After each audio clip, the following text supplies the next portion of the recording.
I remember the silence more than the sound. My fingers hovered over the ivory keys, the hush in the room pressing against my skin like cold glass. It was my 12th birthday, a formal gathering in our living room, turned into a miniature concert hall for the occasion. Guests filled the stiff-backed chairs in neat rows, their eyes politely fixed on me. Outside, the amber leaves of early October fluttered past the windows. Inside, it was too warm. Or maybe that was just me. I had practiced Clair de Lune for months. I played it in the morning before school, after dinner, even hummed it in my sleep. I wanted it to be perfect, not because I loved the song, but because I needed to impress him. My father, Gerald Martin, sat front and center, his hands folded neatly on his lap, his tie a rigid stripe of navy and gray. I searched his face for softness. There was none. Then I struck the wrong note. It was slight, just a half step off. A minor slip in a sea of careful preparation. But I felt it echo through my bones. A pause, no more than a breath, and then he stood. No words, no glance. He adjusted his tie and walked out through the side door, his polished shoes silent on the hardwood floor. I kept playing. My hands trembled, but I made it to the end.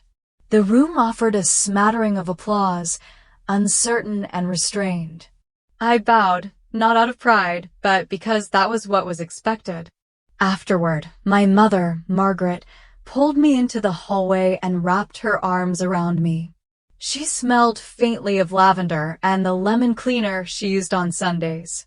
Her embrace was warm, full of apology she would never speak aloud. "You did beautifully," she whispered. "You always do." But she didn't follow him. None of us ever did. That night, I lay awake in my bed, staring at the ceiling, listening to the faint rustle of my brother Andrew's music upstairs and the click of Vanessa's computer keys. They were older, shinier versions of what I was expected to become. Andrew had won a math Olympiad the week before. Vanessa had just been accepted into a pre-law program at Stanford.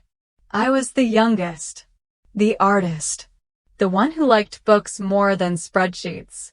2 years later, my mother passed away. The house felt colder without her. Quieter, somehow, though my father's voice still filled it when necessary, issuing instructions like he was running a board meeting. I was 17 when I got my acceptance letter to Amherst. I remember the weight of it in my hands, the embossed seal, the way the ink curled around my name like it mattered. I had written the application in secret. My guidance counselor helped me find scholarships. I spent nights editing my essays in the library long after everyone had gone home. I wanted to study literature. I wanted to write. At dinner one evening, I handed my father the acceptance letter, my heart beating like I was about to leap from a cliff. He read it once, twice, then folded it neatly and placed it on the table. "We don't invest in hobbies," he said without looking up from his plate. I didn't cry. I didn't argue. I just nodded. The next week, I packed a single duffel bag. 1 pair of jeans, 2 sweaters, and a dog-eared copy of Jane Eyre, a birthday gift from my mother when I was 10. I boarded a Greyhound bus to Amherst with a scholarship letter in my coat pocket and no one at the station to wave goodbye. I watched the city fade from the window, felt the wheels hum beneath me, and let myself believe that distance could become freedom. It wasn't until I arrived at the dorms, carrying my bag up 3 flights of stairs, that I opened the small metal mailbox assigned to me. Inside was a plain envelope. No return address. No note. Just an application packet to Wharton Business School. It was typed clean, efficient. My name spelled correctly, resume already attached. But it wasn't signed. He hadn't come to see me off. He hadn't said a word. But he had sent this, as if to remind me that my dreams were invalid, that real success could only wear a suit and carry a ledger. I held the envelope for a long time, then slipped it under a stack of textbooks I wasn't sure I could afford. That night, I wrote my first short story in the back of a used composition notebook. It began with a girl on a stage and a wrong note that echoed for years. To this day, I still can't hear Claire de Lune without remembering how quiet the room became after he left. It wasn't the wrong note that ruined me. It was the message that followed it. Perfection is love, and love must be earned. We both reached for the same copy of Jane Eyre, spine-worn, pages yellowed, the kind of book that had been read and reread by someone who believed in love and disappointment in equal measure. "Sorry," I said, retracting my hand slightly. "No, go ahead," he said, smiling. "You look like someone who's read it more times than I have." It was spring in Cambridge, 2017. A light rain tapped on the tall windows of Booksmith, my favorite independent bookstore. The place smelled like espresso and ink, with the soft rustle of pages turning all around us. I came there on days I needed comfort, the kind that didn't ask questions, didn't require explanations. "I've read it 11 times, I said, still eyeing the book. "But I'm not done with it yet." He tilted his head, amused. "Then I suppose it belongs to you." I took the book, but I didn't walk away. Something in his voice, measured, calm, felt familiar, like a note I hadn't heard in years, but could hum along to instantly. We ended up in the small cafe tucked in the back of the store. I ordered a chai. He ordered black coffee, no sugar. We talked about books, and then about our parents. His mother, Linda, had raised him mostly on her own after his father left when he was 8. "She's the strongest person I know," he said simply. He didn't ask about mine. I told him I wanted to start a literary press for stories that didn't make it past the big publishers, the odd ones, the quiet ones, the ones written in grief or fury or both. He didn't laugh. He just leaned forward, eyes thoughtful. "Then let's build it." That's when I knew. Our coffee turned into dinner, which turned into a walk beneath street lamps, glowing against the rain-soaked sidewalks. I told him about Amherst, about my mom. He didn't interrupt. He didn't rush to fix anything. He just listened, really listened, in a way I hadn't known was possible. We fell in love between margins and menus, between long walks and longer silences. The kind of love that builds slowly and then suddenly feels like it's always been there. In late 2018, we filed the paperwork for Blue Harbor Press. We worked from a tiny apartment with one good chair and a desk we found on Craigslist. Ethan taught himself web design. I scoured slush piles for hidden gems. We maxed out a credit card and took out a loan he co-signed without blinking. Our first releases barely sold. I remember crying on the bathroom floor after our debut poetry chapbook sold 12 copies, 4 of them to friends. "Maybe this was a bad idea," I whispered. Ethan handed me a grilled cheese and sat beside me on the tiles. "Bad ideas don't usually come with ISBNs," he said gently. "We're just early." And then, in 2019, it happened. Letters Never Sent, a collection of unsent letters from hospice patients to estranged family members, caught fire after a local radio host read one of the pieces on air. Orders flooded in. We did our first print run, then a second. I was invited to speak on a podcast about grief and healing. Suddenly, we weren't a vanity press. We were a voice. That fall, Ethan brought me to the Boston Public Library. The reading room smelled like old paper and rain, sunlight filtering through stained glass windows. He stood next to me by the long oak table, pulled a small velvet box from his coat, and said only, "Say yes so we can build everything else together." I said yes with tears in my eyes and my heart in my throat. We walked to Linda's house that evening.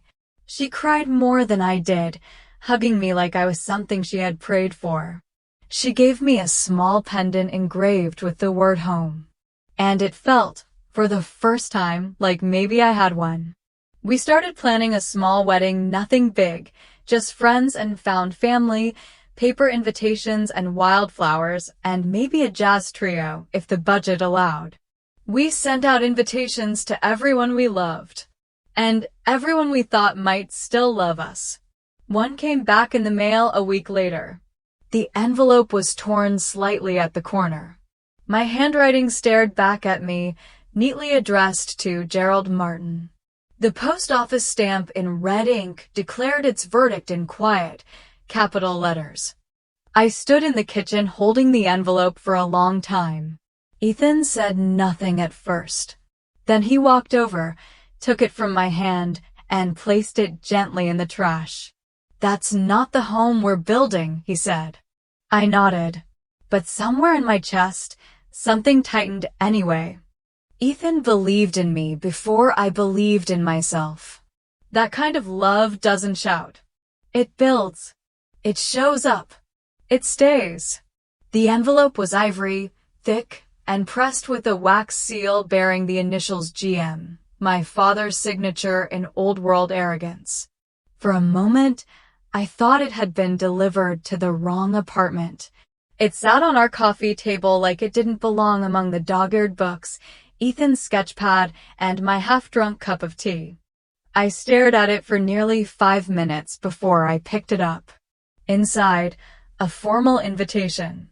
Scripted lettering. Gold trim. "You are cordially invited to the retirement dinner of Mr. Gerald Martin." Ethan walked in from the kitchen, holding a pair of mismatched socks. Something wrong. I handed him the card. He read it once, twice. Then looked at me, his brow furrowing. "You don't have to go." "I know. We could RSVP now." I nodded slowly. "We could."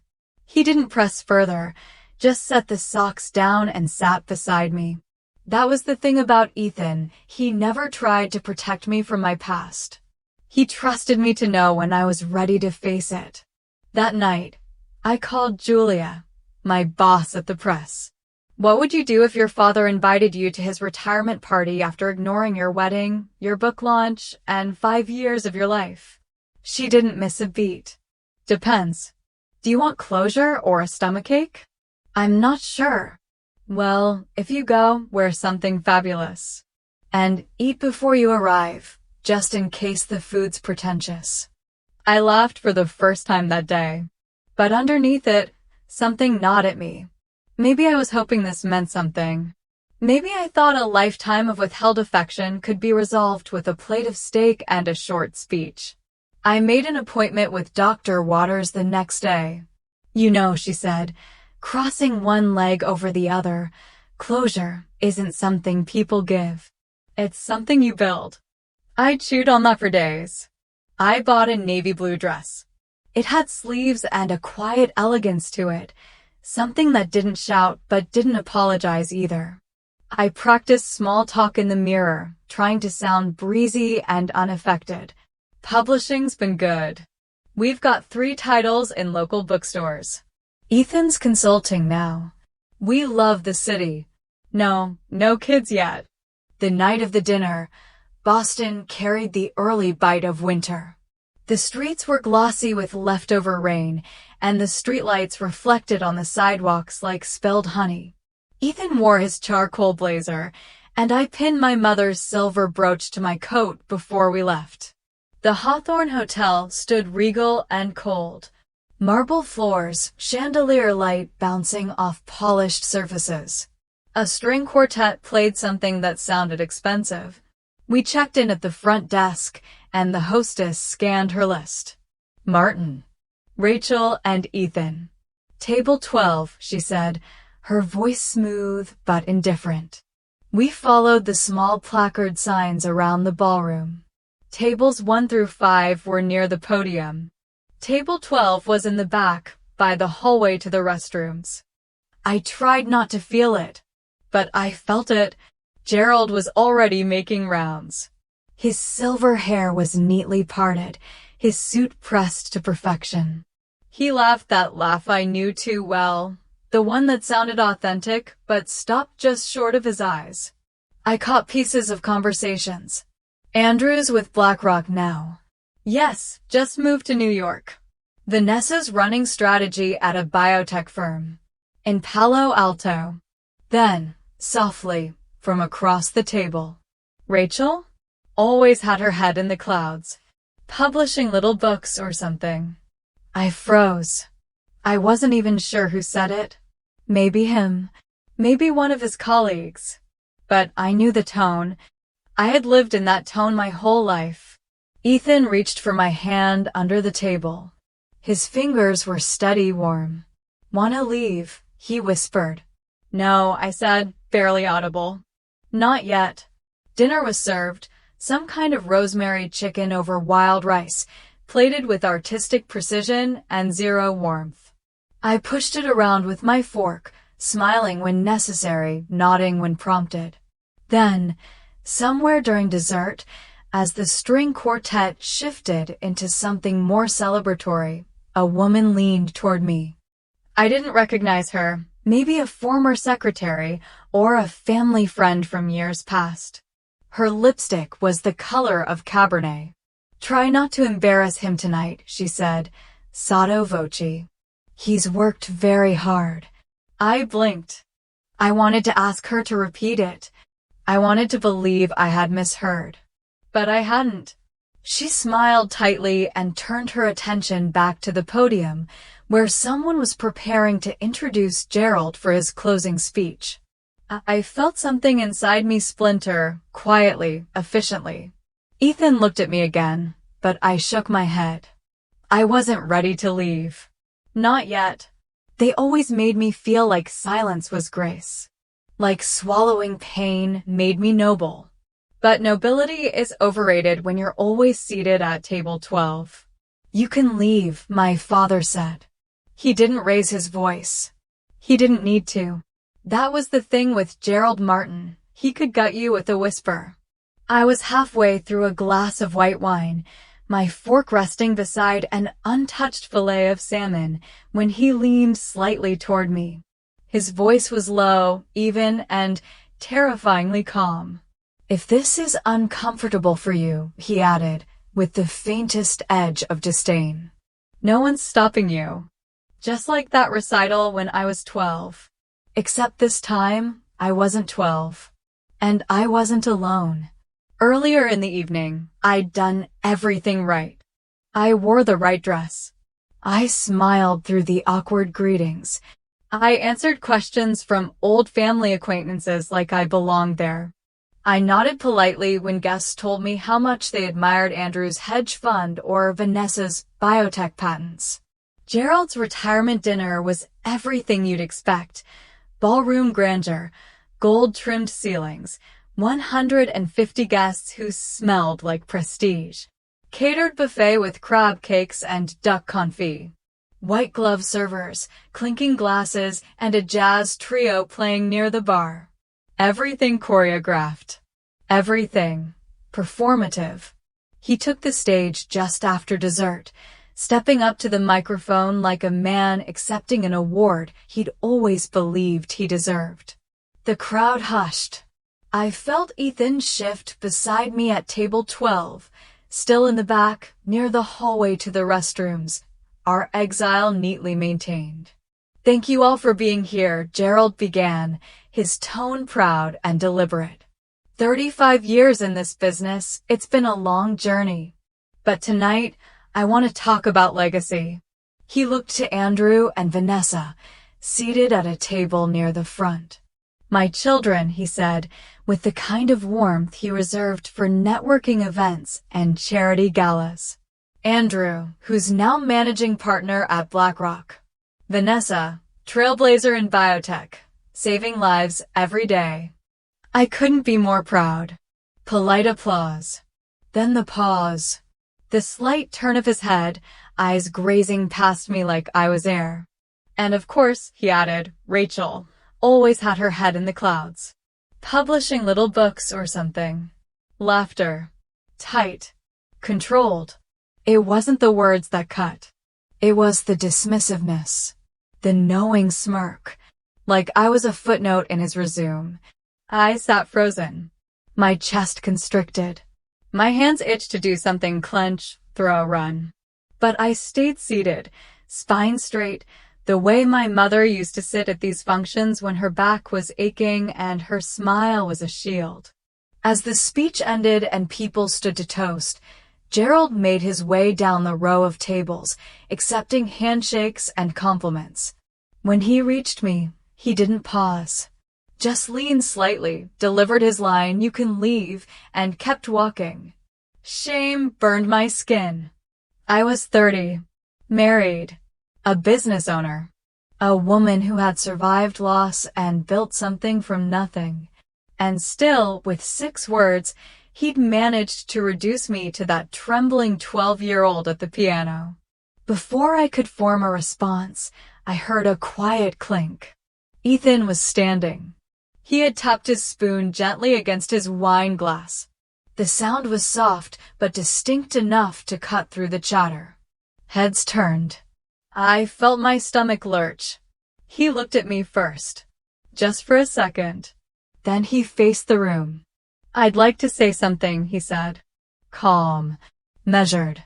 He didn't raise his voice either. But he didn't have to.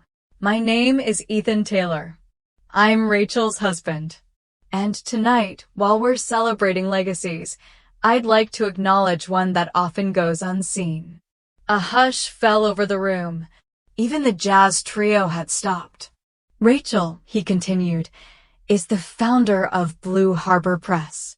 In 5 years, she's published over 30 works by underrepresented authors, several of which have gone on to win regional awards. She's hosted community readings for high school students, led grief writing workshops for survivors, and mentored interns who didn't think college was for them." A few murmurs rippled. Someone coughed. "She's done this while caring for her dying mother, working 2 jobs, and once loaning money quietly, without a word, to help a family member through law school." Ethan paused, letting that sit. "I don't say this to embarrass anyone," he said, his voice steady. "I say it because legacy isn't just built in boardrooms. It's built in who we choose to be. In the courage it takes to show up every day in a world that told you weren't enough." I looked around. No one was moving. "And if we're here tonight to honor a life's work," he finished, "then I think it's only fair we acknowledge hers." He raised his glass. "To Rachel." There was a beat. Just one. Then, quietly, someone clapped. "Aunt Caroline." Then a woman near the bar. Then another. A slow, cautious applause spread across the room like a ripple through still water. Polite. Surprised.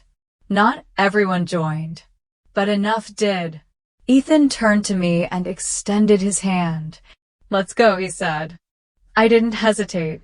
I stood, laced my fingers through his, and walked with him across the ballroom floor. No heads turned this time. No one tried to stop us. Gerald didn't say a word. He didn't have to. His silence was his legacy. We left through the side door, into the cold night air. I felt the chill immediately, but also something else. Freedom. Not the dramatic kind.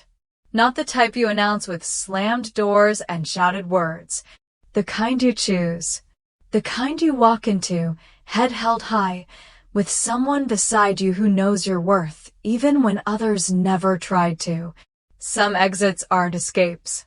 They're declarations. I cried harder that night than I had in years. Not from shame. Not because I regretted walking out of the Hawthorne Hotel, but from the sudden, disorienting relief of finally stopping the performance I'd rehearsed my entire life. It felt like grievance, but for something I never truly had. The next morning, I sat in Dr. Waters' office, arms wrapped around a pillow like it was a life vest. Her space was soft, pastel walls, shelves filled with books and miniature sand gardens, a Himalayan salt lamp glowing in the corner like a steady ember. I recounted everything: the dinner, the speech, my father's words, Ethan's toast, our exit. She listened quietly, nodding in a way that didn't rush or interrupt.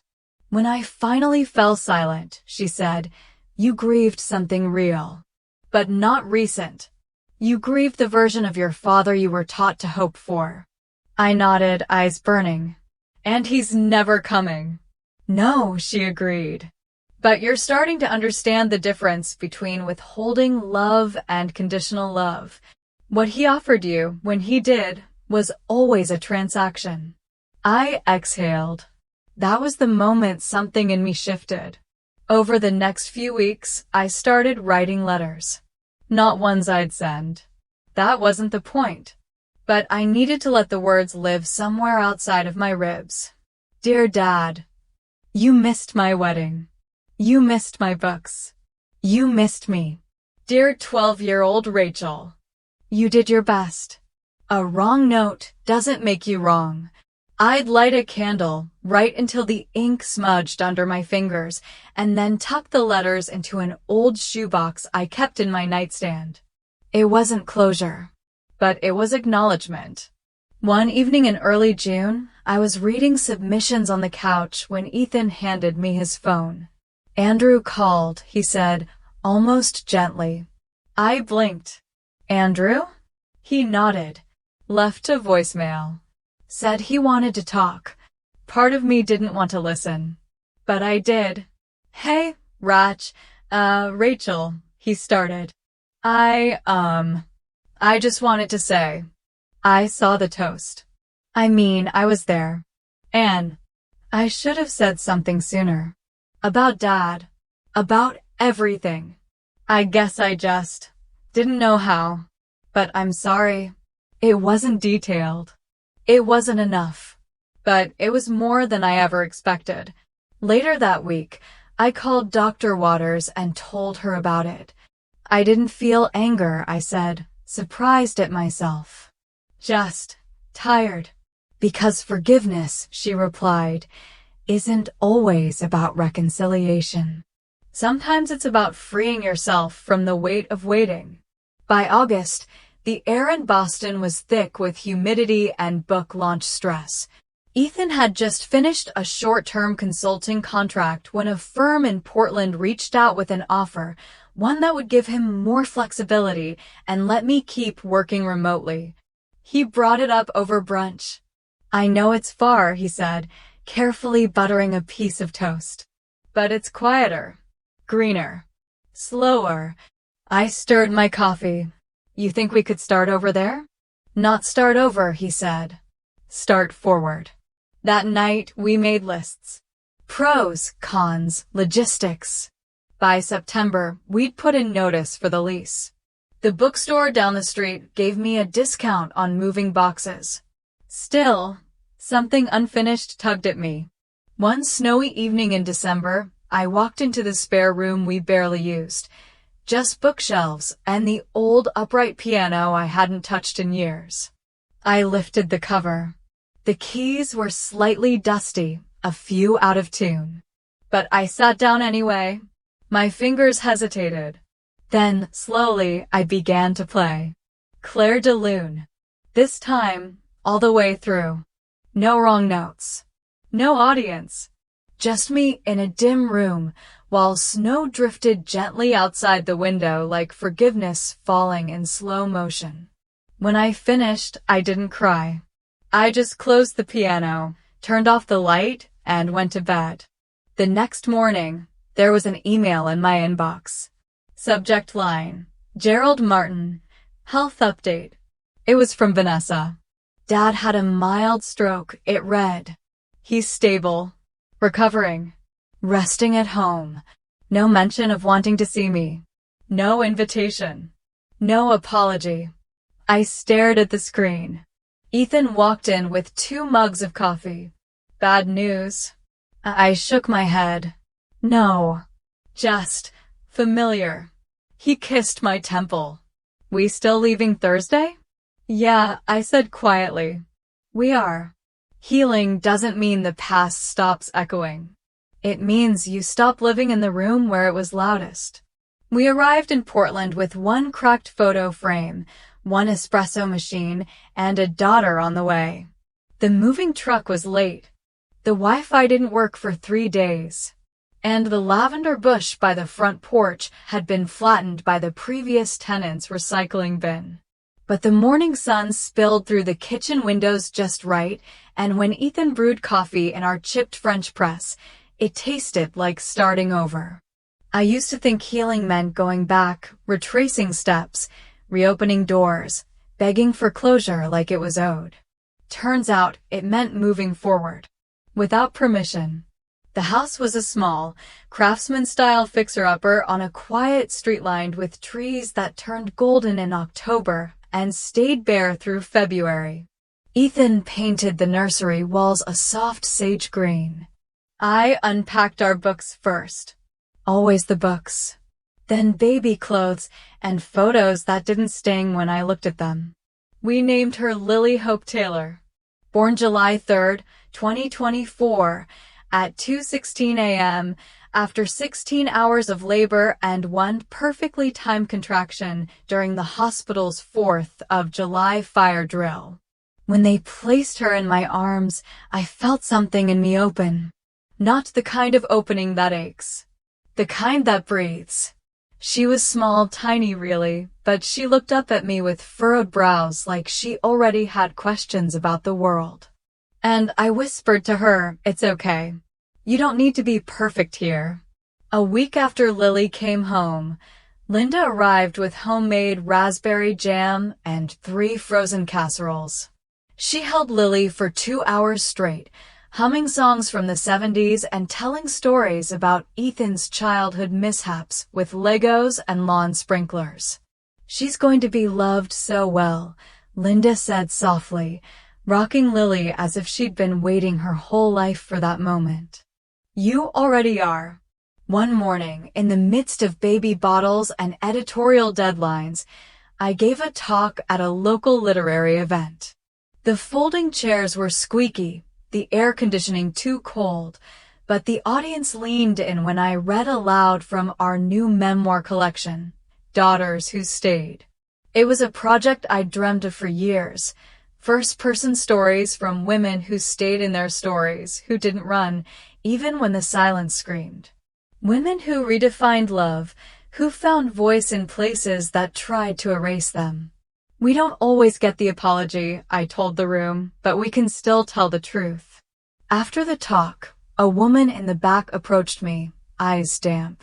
"I haven't talked to my father in 20 years, she said. "And now I know I don't have to." I nodded. "You really don't." Back at home, I finally fixed the old photo frame that had survived 3 moves and a shattered living room shelf. It had once held a black and white picture of my father at some award ceremony, half smiling in a stiff tuxedo. I replaced it. Now it holds a photo Ethan took with his phone on Lily's second day home. He's shirtless, Lily curled against his chest, both of them asleep in the worn glider we found on Craigslist. That picture doesn't represent power or performance. It holds presence. I still get the occasional email from Aunt Caroline, short, rambling, filled with benign gossip and updates I never asked for. In one message, she wrote, "You know, you were always your father's soft spot, in his own way." I read it twice. Didn't respond. Some days, I walk Lily around our neighborhood with a travel mug in one hand and a tote bag of manuscripts in the other. She babbles to the trees. I listen. The world feels slower now, but in the best way. No grand applause. No final showdown. Just soft, steady peace. One night, the house quiet except for the hum of the baby monitor, I picked Lily up from her crib after a small whimper and held her against my chest. She smelled like baby shampoo and crushed strawberries. I kissed the top of her head and whispered, You'll never have to earn my love. And I meant it. Every word. A few weeks later, a newspaper came in the mail, an old habit I hadn't canceled yet. Buried on page A11 was a short paragraph. Gerald Martin has formally retired from the board. Sources confirm he is relocated to a private estate in Maine. No quotes. No statement. No mention of family. No goodbye. I folded the page carefully, tossed it into the recycling bin, and made myself a cup of tea. I didn't feel anger. I didn't feel grief. I felt nothing. And that, I realized, was the clearest sign of all. I was free. Some legacies are inherited. Others we build with bare hands and boundless hearts. Sometimes, healing doesn't come with a grand apology or final closure. It arrives quietly, like a newborn's breath against your collarbone. I used to wait for love to be proven with words. Now I know it's shown in presence, in softness, in sting. Family isn't always about blood, but about the people who see your truth and stand by it. And maybe the real strength lies not in mending broken ties, but in choosing not to pass the damage forward. If this story reminded you of someone you've loved or someone you've let go, I hope you'll carry its quiet lessons with you. And if you feel like sharing your thoughts, I'd love to hear them.